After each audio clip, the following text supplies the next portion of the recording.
حضرت صدیق اکبر آج بڑے راضی ہیں کہ دیکھو میرے ابا جی بھی کلمہ پڑھ گئے، بڑے راضی، بڑے راضی، اتنے راضی کہ کبھی یہاں بیٹھتے، کبھی وہاں بیٹھتے، کبھی حضرت علی کو بتاتے، کبھی حضرت طلحہ کو بتاتے، کبھی حضرت زبیر کو بتاتے، کبھی عمر فاروق کو، کبھی عثمان غنی۔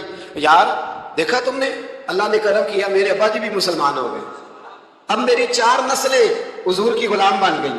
کیا بات ہے! جب ان کی کیفیت دیکھی نا، قلبی کیفیت، تو نبی کریم صلی اللہ علیہ وسلم نے کہا ابو بکر تمہیں مبارک ہو، ہمارے والد بھی مسلمان ہو گئے۔ جب کہا نا مبارک ہو تو صدیق اکبر رو پڑے، اٹھ کے حضور کے قریب گئے، نبی پاک کا دست مبارک پکڑ کے چوم لیا، عرض کرنے لگے یا رسول اللہ مجھے اللہ کی عزت کی قسم، میرا باپ مسلمان ہوا ہے، میرے کلیجے میں پھول کھل رہے ہیں، دل ٹھنڈا ہو گیا ہے، لیکن حضور میں قسم اٹھا کے کہتا ہوں اگر آپ کے چچاؤں میں سے کوئی کلمہ پڑھ لیتا نا تو مجھے اپنے باپ کے کلمہ پڑھنے سے زیادہ خوشی ہونی۔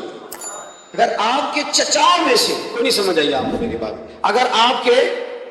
اگر ان میں سے کوئی، ابو لہب، ابو سفیان، ابو طالب اور ان سب میں سے کوئی شخص کلمہ پڑھتا، آج مسلمان ہوتا تو مجھے زیادہ خوشی ہوتی۔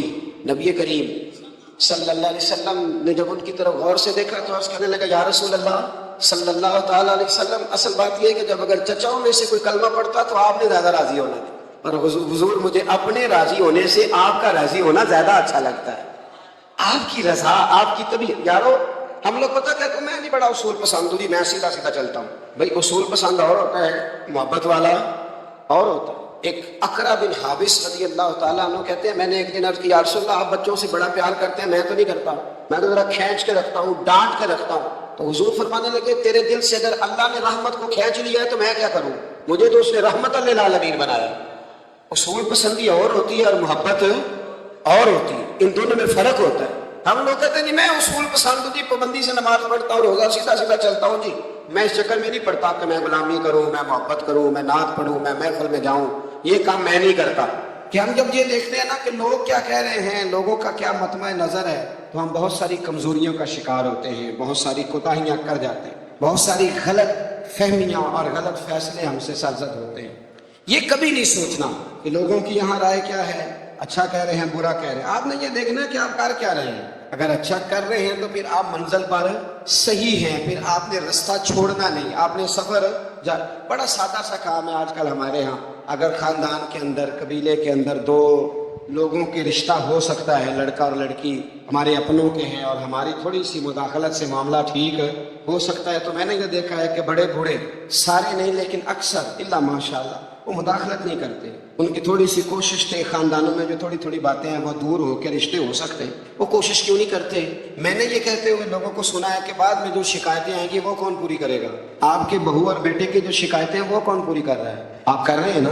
اگر آپ یہ دیکھیں یہ کام کتنا اچھا ہے کہ آپ نے 2 گھروں کو ملا دیا۔ نبی کریم علیہ السلام نے حضرت ربیعہ بن کعب کا نکاح بھی کرایا ہے، حضرت اسامہ بن زید کا بھی حضور نے رشتہ کرایا ہے۔ نبی پاک علیہ السلام ان کاموں پر توجہ دیتے کہ جہاں میرے آگے بڑھنے سے کہیں غلاموں کے بھلے ہو سکتے ہیں تو حضور آگے بڑھتے، وہ بھلا کرتے۔ ہمارا کردار کمزور ہو جاتا ہے، ہم کہتے ہیں جی وہ شکایتیں وہ جو غلام میں آئیں گے تو وہ کس نے لینے ہیں۔ ایک بزرگ سے میں نے محبت کے ساتھ کہہ دیا تھا، میں نے کہا آپ کی کتنی زندگی ہے؟ 60-70 کے تو آپ ہو ہی گئے، آپ اپنی زندگی سیف کر رہے ہیں اگلے والے کہ مجھے کوئی شکایت نہ دے، ملامت نہ کرے، لیکن 2 خاندان جوڑ رہے ہیں اس سے آپ کنارہ کر رہے ہیں۔ آپ 10 سال اور زندہ رہ لیں گے، 15 زندہ رہ لیں گے، آپ اپنے ان 15 سالوں کو تو محفوظ کر رہے ہیں، لیکن جو اتنا بڑا خیر کا کام تھا، اچھائی کا کام تھا، بھلائی کا کام تھا، اس کام سے آپ رک رہے ہیں۔ اسی طرح 2 آدمی لڑائی کر رہے ہیں، جھگڑا کر رہے ہیں، ایک بدتمیز ہے، شرارتی ہے، ظلم کر رہا ہے، زیادتی کر رہا ہے، تکلیف دے رہا ہے، ہمیں پتہ ہے یہ بندہ غلط ہے، ہمیں اس کے خلاف احتجاج کرنا چاہیے، ہمیں اسے روکنا چاہیے، یہاں ہمیں کوشش کرنی چاہیے، لیکن ہم کہتے ہیں کہ میرا بھی نام آ جائے گا تو اس کے بارے میں لگا ہوا ہے نا۔ تو بھائی یہ یاد رکھیں مکافات عمل ہے، اگر شر کو روکا نہیں جاتا تو شر پھیل جایا کرتا ہے۔ اس لیے میرے نبی کریم صلی اللہ تعالیٰ علیہ وسلم نے فرمایا اپنے بھائی کی مدد کرو، وہ ظالم ہو تب بھی مدد کرو، مظلوم ہو تب بھی مدد کرو۔ تو صحابہ نے عرض کی یا رسول اللہ مظلوم کی مدد تو سمجھ میں آتی ہے، تو ظالم کی کیسے مدد کریں؟ اگر بھائی ظالم ہو تو پھر بھی مدد کرو، تو مظلوم کی مدد تو سمجھ میں آئی، تو یہ جو ظالم بھائی ہے اس کی کیسے مدد کریں؟ تو حضور نے فرمایا اسے ظلم کرنے سے روک دو، یہ بھی تمہارے لیے اس کی مدد ہوگی کہ تم نے اسے بہت بڑے ظلم اور زیادتی سے روک دیا ہے، اسے سمجھاؤ کہ یہاں تم غلط ہو، یہاں تمہارے اندر کوتاہیاں پائی جاتی ہیں تو اسے منع کر دو، یہ بھی تمہاری مدد ہے۔ ہم کیا کہتے ہیں؟ ہم کہتے ہیں کہ مینوں کی لگے، میرا بھی ذکر آئے گا، میرا بھی، تو بھی ایسا نہیں ہوتا۔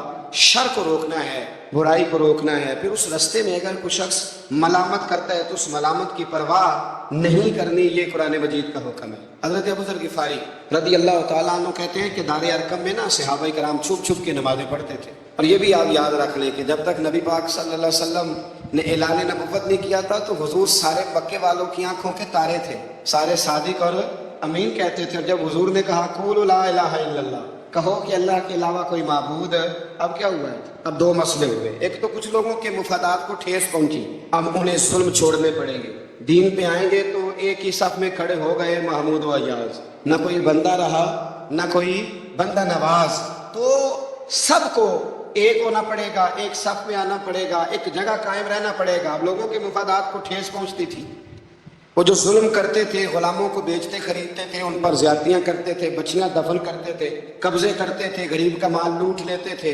اب یہ سارے مفادات صرف انہیں بت نہیں چھوڑنے پڑتے تھے، انہیں اپنے سارے جرم چھوڑنے پڑتے۔ وہ کیا کرتے تھے؟ اس حوالے سے کہ اب ہمیں بڑا کچھ چھوڑنا پڑے گا، وہ واپس آ جاتے تھے، بیک ہو جاتے تھے۔ بہت سارے کام ایسے تھے جن میں وہ کمزوری کا شکار ہوتے تھے، وہ محسوس کرتے تھے کہ ہمارے لیے مشکلات بڑھتی چلی جا رہی، تو پھر وہ مخالفت کرتے تھے۔ پھر بات ذرا آگے بڑھی، میرے نبی رحمت، نور مجسم، شفیع معظم صلی اللہ تعالیٰ علیہ وسلم کی انہوں نے معاذ اللہ مخالفت شروع کر کلمہ یہ نہیں دیکھا کہ ہمیں حق بات کہی جا رہی ہے تو حق بات پہ عمل کریں، بلکہ حضور کی ایک گروپ یہ ہوتا، اور دوسرا گروہ وہ تھا۔ حضرت ابو سفیان رضی اللہ تعالیٰ عنہ مسلمان ہوئے تو وہ بیان کرتے ہیں کہ اس زمانے میں نا اخنس بن شریح نے کہا تھا ابو جہل سے کہ یار ساری زندگی امین صادق اور امین کہتے رہے ہیں، آج ان کی کن پٹیوں پہ سفید بال آئے ہیں اور انہوں نے اعلان نبوت کیا تو ہم کیوں نہیں مانتے؟ تو ابو جہل کہنے لگا یار باتیں وہ ٹھیک کرتے ہیں، کام ان کا ٹھیک ہے، لیکن مسئلہ یہ ہے کہ اگر ہم ان کا کلمہ پڑھ گئے تو پھر چدراہٹ تو اس خاندان میں چلی گئی۔ چدراہٹ کی بنیاد پر حق بات کی مخالفت، کہ چدراہٹ ادھر چلی گئی ہے، بڑائی ادھر چلی گئی ہے، تو حق بات کی مخالفت کس بنیاد پر لوگوں نے شروع کر دی؟ اب ملامت کی جو وجوہات ہوتی ہیں وہ یا حسد ہوتا ہے یا عداوت ہوتی ہے، یا اس کی بنیاد یہ ہوتی ہے کہ وہ آپ کے مفادات کو ٹھیس پہنچ رہی ہے، یا محسوس کر رہے ہیں کہ بڑائیاں کسی اور طرف چلی گئی۔ تو میرے رسول کریم سید عالم نور مجسم شفیع معظم صلی اللہ تعالیٰ علیہ وسلم نے دار ارقم کے اندر، پہلے حضور آنکھوں کے تارے تھے، پھر یہ حالت ہوئی کہ چھپ کے دار ارقم کے اندر صحابہ نے مجھے کہا کہ باہر جا کے بتانا نہ، کہتے ہیں نبی پاک نے جب نصیحتیں کی نا تو حضور نے مجھے یہ نصیحت فرمائی کہ ابو ذر کلمہ تو نے پڑھ لیا ہے، اب لوگ تمہیں برا کہیں گے، ملامت کریں گے، پر تم نے کسی ملامت والے کی پرواہ، تم نے کسی کی پرواہ نہیں کرنی۔ کہتے میں نے وعدہ کر لیا۔ حضرت ابو ذر غفاری رضی اللہ تعالیٰ عنہ ارشاد فرماتے ہیں کہ میں نے حضور سے وعدہ کر لیا کہ اب میں کسی کی پرواہ۔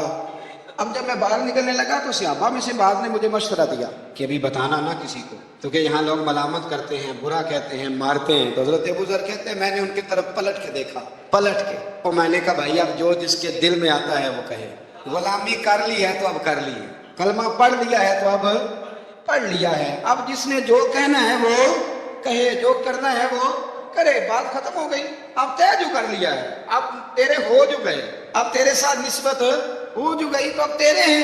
اور کہنے لگے میں نے حضور سے وعدہ کیا ہے کہ اب میں کسی کی پرواہ نہ کرے۔ داتا گانجی بخش علی اجمیری رحمت اللہ علیہ فرمایا کرتے تھے کہ حق بات پر اور سچے رستے پر چلنے کا تو مزہ ہی تب آتا ہے جب دل ٹوٹتا ہے، جب تکلیف ہوتی ہے۔ تو رب فرماتے ہیں مجھے ڈھونڈنا ہو تو ٹوٹے ہوئے دلوں کے پاس ڈھونڈا کرو، میں ٹوٹے ہوئے دلوں کے پاس ملتا ہوں، مجھے ڈھونڈو تو وہاں جا کے ڈھونڈو، میں ٹوٹے ہوئے دلوں میں ملتا ہوں، وہاں مجھے تلاش کرو، میں وہاں ملوں گا۔ جب آپ کی لوگ مذمت کرتے ہیں، جب آپ کو لوگ برا کہتے ہیں اور آپ ہوتے ہیں حق پہ، پھر مزہ کتنا آتا ہے، پھر لطف کتنا آتا ہے۔ آپ بظاہر تکلیف میں ہوتے ہیں لیکن وہ جو آپ کے اندر کی، اور پھر آپ کو وہ چیزیں محسوس کرنے بھی مزہ آتا ہے کہ نبی کتنی تکلیف میں رہے، رسول کتنی۔ ایک بات میں نے سورہ اعراف میں دیکھی، اس کو کبھی کبھی دیکھتا ہوں تو میں برتا حیرت میں گم ہو جاتا ہوں کہ یہ بھی ہوتا ہے۔ حضرت موسیٰ اللہ کے بڑے لاڈلے نبی ہیں یار، وہ پیغمبر، رب کریم کے وہ رسول کہ جن کا اللہ تعالیٰ نے قرآن مجید کے کم و بیش ہر پارے میں تذکرہ فرمایا ہے، اور اللہ کے وہ لاڈلے نبی جن کے لیے رب کریم نے دریا کو کہا کہ رستہ چھوڑ دے، 12 رستے بن گئے۔ اللہ کے وہ نبی جن کے لیے اللہ نے من و سلوہ نازل فرمایا، اللہ کے وہ رسول جو پتھر پر اپنا عصا مارے تو اللہ 12 چشمے پانی کے جاری فرما دے، اللہ کے وہ نبی جو اپنا عصا، اپنی چھڑی زمین پر پھینک دے تو وہ اژدہا بن جائے، حضرت سیدنا موسیٰ کلیم، اور سب سے بڑی بات یہ جن سے رب خود باتیں فرمائے، اللہ جن سے کلام فرمائے۔ ابن یعقوب کو اللہ نے صورت بخشی، ید بیضا کی کلیم اللہ کو نعمت بخشی، ہر نبی کو کوئی عزت کوئی عظمت بخشی، پر میری سرکار کو بے پردہ زیارت بخشی، میری سرکار کو بے پردہ زیارت بخشی۔ نبی کریم علیہ السلام سے قبل حضرت موسیٰ علیہ السلام کتنا اللہ نے شان دیا ہے، لیکن حضرت موسیٰ کے آنے سے پہلے بنی اسرائیل کے بچے قتل ہونے لگے۔ آپ نے ساری بات سنی ہوئی ہے، فرعون نے خواب دیکھا تھا، پھر بچے قتل کرانے لگے کہ وہ بچہ پیدا نہ ہو، اور پھر حضرت موسیٰ تشریف لائے تو بنی اسرائیل کو کچھ جہاد بھی کرنا پڑا، اس کے فرعون کے خلاف لڑنا بھی پڑا، آگے بھی بڑھنا پڑا۔ تو سورہ اعراف میں مفہوم آیت یہ ہے کہ ایک دن بنی اسرائیل والے حضرت موسیٰ سے کہنے لگے کہ معاذ اللہ آپ کے آنے سے پہلے بھی ہم تکلیف میں تھے اور آپ کے آنے کے بعد بھی ہم اذیت میں ہیں۔ بڑا مشکل نہیں یہ لفظ کسی کا بیان کرنا کسی کو، کہ آپ کے سبب سے گویا ہمارے بچے قتل ہوئے اور آپ کے سبب سے ابھی بھی ہم تکلیف میں ہیں، ہم اذیت میں آئے۔ میرے بھائیوں، پھر سچ کہا تھا نا حضرت سعد بن عبادہ نے، یا رسول اللہ ہم حضرت موسیٰ کی قوم نہیں، ہم حضرت موسیٰ کی قوم نہیں جو آپ سے کہیں گے آپ لڑیں گے آپ کا رب لڑے۔ حضور ہم تو آپ کے غلام ہیں، آپ جہاں جہاں اشارہ کرتے جائیں گے ہم سر قربان کرتے جائیں گے۔ ہم وہ نہیں ہیں جو کہیں گے آپ لڑیں اور آپ کا رب لڑے۔ حضور ہم حاضر ہیں اور حاضر رہیں گے، جانے دیں گے، گردنیں کٹائیں گے، حاضر ہیں اور حاضر، بولیے حاضر ہیں اور حاضر، غلامان محمد جان دینے سے نہیں ڈرتے، یہ سر کٹ جائے یا رہ جائے کچھ پرواہ نہیں کرتے۔ تو رسول کریم صلی اللہ تعالی علیہ وآلہ وسلم سے قبل آپ دیکھیے حضرت موسیٰ کی نے اتنی بڑی بات کر دی جناب موسیٰ کی قوم، کہ حضرت موسیٰ پھر بھی دین حق کی بات کرنے سے پیچھے ہٹے۔ یہ اللہ کے بندوں کا طریقہ رہا ہے کہ وہ ملامت کی پرواہ، کس صوفی کو برا نہیں کہا گیا۔ آپ صوفیاء کے حالات پڑھ کے دیکھ لیں، ان پر فتوے ہیں، کسی پر کوئی ہے اور کسی پر کوئی ہے۔ آپ علماء، سب علماء کو نکال کے دیکھ لیں، کسی پر لوگوں نے کوئی چارج شیٹ لگا دی ہے، کسی پر کوئی فتویٰ دے دیا ہے، کسی پر کوئی بات کر دی۔ لوگ مخلوق تو فنکار ہے اس درجہ کے پل بھر میں، سنگے درے کعبہ سے بھی اسنام تراشے، تم کون ہو کیا چیز ہے داغ کبابی۔ لوگوں نے تو مریم پہ بھی الزام تراشے۔ لوگ کیا کرتے ہیں؟ لوگ مشائخ پر الزام لگاتے ہیں، برے الزامات معاذ اللہ۔ حضرت فاضل بریلوی نے بعض لوگوں پر فتوے دیے تھے، یہ بڑا مشکل کام ہوتا ہے لوگوں کی اصلاح کی بات کریں۔ اعلیٰ حضرت نے 4 بڑے لوگ تھے جن کو لوگ بڑا جانتے تھے، ان کی غلطیوں پر انہیں تنبیہ کی اور کہا کہ اگر آپ رجوع کر لیں، توبہ کر لیں تو آپ کے لیے دروازہ بھی کھلا ہے۔ لیکن سب زور لوگوں نے اس بات پہ لگا دیا کہ وہ شدت پسند تھے، ملامت کی، ان کے خلاف کتابیں لکھی، جانے کیا کیا کہا۔ ان کی اس ایک بات کو لے کر جو کہ عین حق تھی، لوگوں نے شدت پسند کہا۔ اور جو فاضل بریلوی نے ساری زندگی عشق رسول کا درس دیا، جو 1000 سے زیادہ کتابیں لکھی، جو انہوں نے رسول اللہ کے ترانے لوگوں کو یاد کرائے، جو انہوں نے ہر عنوان پر قلم اٹھایا، لوگ ان کی خدمات کو بھول گئے۔ یاد رکھو، تنقید کی عینک لگا کے دیکھو گے تو ساری دنیا غلط ہی نظر آئے گی، اور محبت کے ساتھ دیکھو گے تو اللہ نے کائنات میں بڑا حسن رکھا ہوا ہے۔ رب کی مخلوق بڑی پیاری ہے، بڑی شاندار ہے، بڑی بندہ نواز ہے۔ میرے ابراہیم علیہ السلام کے غلاموں میں جتنے لوگ بھی تھے، ان سب کے، یہ جو ہمارا خیال ہوتا ہے نا کہ سارے لوگ ہمیں اچھا کہیں، یہ خیال سرے سے درست ہے ہی نہیں۔ ساری دنیا مسلمان ہو گئی، اللہ کو ماننے لگی ہے، حضور کا کلمہ پڑھنے لگی ہے، تو آپ کو سارے اچھا کیسے کہہ دیں گے؟ جب رب رسول کے بارے میں بھی سارے لوگ کلمہ نہیں پڑھتے، مطیع اور فرما بردار ہیں، آپ کا یہ دعویٰ کیسے ہے؟ آپ یہ کیسے محسوس کرتے ہیں؟ حضرت جنید بغدادی رحمۃ اللہ علیہ ایک شخص کا جنازہ پڑھ کے فارغ ہوئے تو لوگوں نے کہا حضور بڑا ہی اچھا آدمی تھا، ہر بندہ اس کی تعریف کرتا ہے۔ آپ فرمانے لگے غلطی ہو گئی، اس کا جنازہ نہیں پڑھنا چاہیے تھا، یہ تو ذو معنی بندہ تھا، ذو وجہین تھا، 2 منہوں والا تھا، جس کے پاس جاتا تھا اسی کا ہو جاتا تھا۔ اس نے تو سب کو راضی رکھنے کی پالیسی اختیار کی ہوئی تھی، لہذا یہ درست نہیں تھا۔ اگر یہ بندہ سچا ہوتا، حق بات کہتا، تو لوگ اس کے مخالف بھی ہوتے، اگر یہ صحیح رستے پر ہوتا تو لوگ اسے برا کہنے والے بھی ہوتے۔ تو چونکہ یہ درست نہیں تھا، باتیں چھپاتا تھا، غلطیاں کرتا تھا، جدھر جاتا تھا اسی کا ہو جاتا تھا، لہذا کوئی اسے برا نہیں کہتا، تو اس کا مطلب یہ ہے کہ یہ حق بات نہیں کہتا تھا۔ حضرت جنید بغدادی خود ایک دن گزر رہے تھے گلی سے، مرید شاگرد عقیدت مند ساتھ تھے، تو ایک شخص نے آپ سے کہا معاذ اللہ ثم معاذ اللہ، کہنے لگا او زندیق، یعنی اے بے دین، او زندیق۔ جب اس نے یہ لفظ کہے نا تو آپ کے شاگردوں کو بڑا برا لگا، غصہ آیا۔ حضرت جنید بغدادی رحمۃ اللہ علیہ نے پلٹ کے اس شخص کی طرف دیکھا تو آپ ہنسے، فرمانے لگے یار سارے بغداد کو میرا ایک ہی نام یاد تھا کہ میں دیندار ہوں، تو نے اچھا کیا ایک اور نام بھی یاد کرا دیا ہے۔ چلو ایک اور نام بھی لوگوں کو یاد ہو گیا، پہلے سارے بغداد کو میرا بولیے ایک ہی نام پتا تھا کہ جنید بڑا اچھا کیا تو نے. حضرت مولانا ظفر الدین صاحب بہاری ملک العلماء، انہوں نے بخاری کی شرح لکھی ہے. اعلیٰ حضرت رحمۃ اللہ علیہ کے خلیفہ تھے مولانا ظفر الدین بہاری رحمۃ اللہ تعالی علیہ. آپ فرماتے ہیں کہ اعلیٰ حضرت کو نا بے شمار خط آتے تھے. اب تو ٹیلی فون کا رواج ہے تو اس زمانے میں خطوط ہی، ویسے خط بھی بڑا شاندار ہوتا تھا، بندہ سوچ سمجھ کے تو لکھ لیتا تھا نا. تو بڑے خط آتے تھے اعلیٰ حضرت کو، خطوط پر ہی آپ جواب دیا کرتے تھے. خط آتے، کسی نے کسی لقب سے پکارا ہے، کسی نے کسی نام سے پکارا ہے. کسی نے ایک خط آیا تو اس میں بڑے غلط لفظ لکھے تھے، بڑے غلط جملے، معاذ اللہ ثم معاذ اللہ، ملامتی لوگ جو ملامت کرنے والے ہوتے ہیں، انہیں بڑی تکلیف پہنچائی. تو اعلیٰ حضرت فاضل بریلوی رحمۃ اللہ تعالیٰ علیہ کے خلیفہ مولانا ظفر الدین صاحب بہاری رحمۃ اللہ علیہ نے وہ خط جب پڑھا تو بڑا غصہ آیا، بڑا جلا. اعلیٰ حضرت رحمۃ اللہ علیہ فرمانے لگے کیا ہوا؟ عرض کی اور اس نے بڑے برے لفظ لکھے ہیں، میں اس پر مقدمہ کروں گا، کیس کروں گا، عدالت جاؤں گا. تو اعلیٰ حضرت فرمانے لگے وہ پہلے جس نے پیارے لفظ لکھے ہیں پہلے اس کے لیے انعام کا اعلان کرنا، پہلے کوئی جائیداد دے، کوئی تحفہ دے، پھر اس پر مقدمہ بھی کر لینا. فرمایا اگر اتنے لوگ اچھا کہہ رہے ہیں تو دو چار ایسے ہیں بھی، تو میں یہ کہا کرتا ہوں چلو نظر نہیں لگتی. کیا ہوتا ہے بولیے؟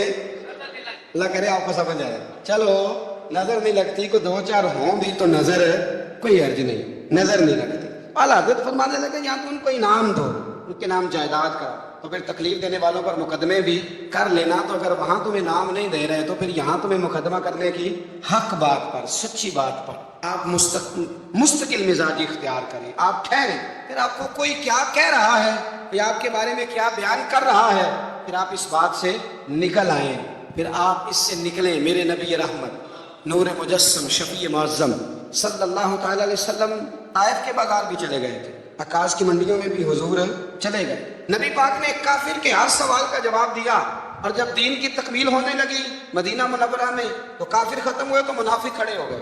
پوری صورتیں ہیں منافقین کے بارے میں. ادھر سے معاملہ ختم ہوا تو ادھر سے کبھی حضور کے علم پر اعتراض کرتے، کبھی حضور صلی اللہ تعالیٰ علیہ وسلم کے صحابہ پر شکوہ کرتے، کبھی کوئی بات کرتے، کبھی کوئی بات کرتے. لیکن میرے حبیب کریم علیہ السلام نے ہمیشہ ڈٹ کر، کھڑے ہو کر، استقامت کے ساتھ ہر بات کو سنا اور امت کو یہ پیغام دیا کہ تم نے سچی بات پر کھڑے رہنا ہے، تم نے دائیں بائیں پلٹنا نہیں ہے. امام احمد بن حنبل رحمت اللہ ہے، امام احمد بن حنبل بہت بڑے امام تھے. 14 جلدوں میں کتاب لکھی ہے آپ نے حدیث پاک مسند امام احمد بن حنبل، اور کلیجہ ٹھنڈا ہو جاتا ہے امام صاحب کی تحریریں پڑھ کے. اتنے بڑے آدمی، ہر دور میں کوئی نہ کوئی فتنہ پیدا ہوتا ہے. تو فتنہ اس طرح پیدا ہوتا ہے کہ لوگ دین کا نام لے کے بعضوں کا فتنہ کرتے ہیں. مرزا غلام احمد قادیانی جب آیا تھا تو وہ تشریحات ہی کرتا تھا معاذ اللہ دین کی. کبھی اپنے آپ کو محدث کہتا تھا، کبھی مفسر کہتا تھا، پھر آہستہ آہستہ وہ مجدد بننے لگا، پھر کہنے لگا میں ذلی نبی ہوں، بروزی. پھر اس بے ایمان نے کھول کر اپنے باطن میں چھپی ہوئی ہر غلاظت کا ذکر کرنا شروع کیا. چاند ملا چاہت نہیں ملی، آنگن ملا مچان ملا چاہت نہیں ملی، جب تک ہمیں حضور کی نسبت نہیں ملی. آل نبی سد گئے عزت نہیں ملی، آل نبی سد گئے عزت نہیں ملی، جنت کی آرزو ملی جنت نہیں ملی. آنگن ملا چاند ملا چاہت نہیں ملی، دنیا کے سب یزید اس غم میں مر گئے، دنیا کے سب یزید اس غم میں مر گئے. سر مل گیا حسین کا پر بیت نہیں ملی، سر مل گیا حسین کا پر بیت نہیں ملی. آقا نے صدیوں پہلے کہا ان کو علم، اب تک علی کے گھر میں جہالت نہیں ملی.